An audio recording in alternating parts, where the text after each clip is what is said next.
Hi, I'm Lisa with Potential Fitness. We're going to be going over the lunge, why it's a great exercise, how to do it with proper form, and why we need it as a part of our exercise regimen. So first of all, let's go over form. So we're going to go into our stride length. If this is a stationary lunge, checking out the stride length, we want to make sure that this back foot is far enough back to where our knees aren't cramped up in front when we perform the lunge. So a great way to check in with that is if the back heel is naturally lifted. So make sure that back heel is lifted, then check in with the toes. Are they facing forward? Really try to make sure that they're facing forward. If they're flared out, then that back knee is gonna get twisted on. We don't want that. But it could cause some extra balance challenges. So really just try to work on that, do what you can. All right, then if we've got our stride length correct, then let's check in to make sure that your feet are actually hip width apart. If you're too narrow, you're really gonna be working on that balance more than you should be. So let's keep it safe and keep the feet hip width apart. All right, so if you've checked in here, our stride length looks good. Next, we're gonna start lowering down towards the floor. The back knee is what's gonna lower you towards the floor. So back knee lowers, front leg stands you back up. Back knee straight down and straight back up.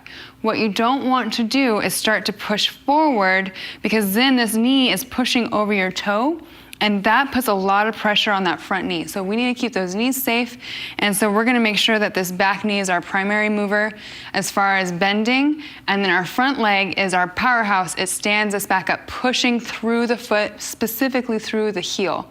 And that's going to make sure that our heel also stays down on the ground instead of pushing into your toe there, because we also don't want that.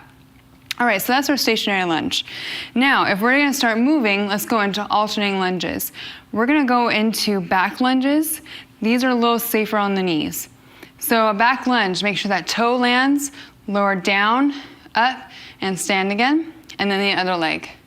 So again, just making sure that that stride length is good before you start to lower down. Also, when you lower down, your knee should not rest on the floor, it shouldn't touch the floor. You're close to the floor as a challenge, but you're not resting, okay? And you're not landing on that kneecap. Next, we'll go into some walking lunges. So with this one, we land heel first, lower through this back leg, stand up to the front, step together, then the other leg. Land heel first, lower, step together. Now, if you're not challenged by balance as much, feel free to go ahead and just go right into the next step. Makes it a little bit more challenging.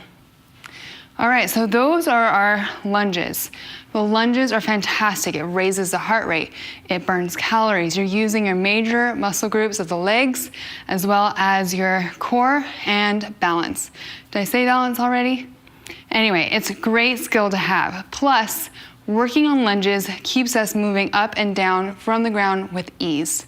So next week, I'm gonna be going over some modifications for the lunge, specifically if you're a beginner or if you might be still experiencing pain with what we've gone over today. So check me out next week, or what you can do is head over to my website and you can see the whole lunge tutorial where I go over all the modifications, and you can even print out a PDF for free. I'm Lisa with Potential Fitness. Thank you for watching.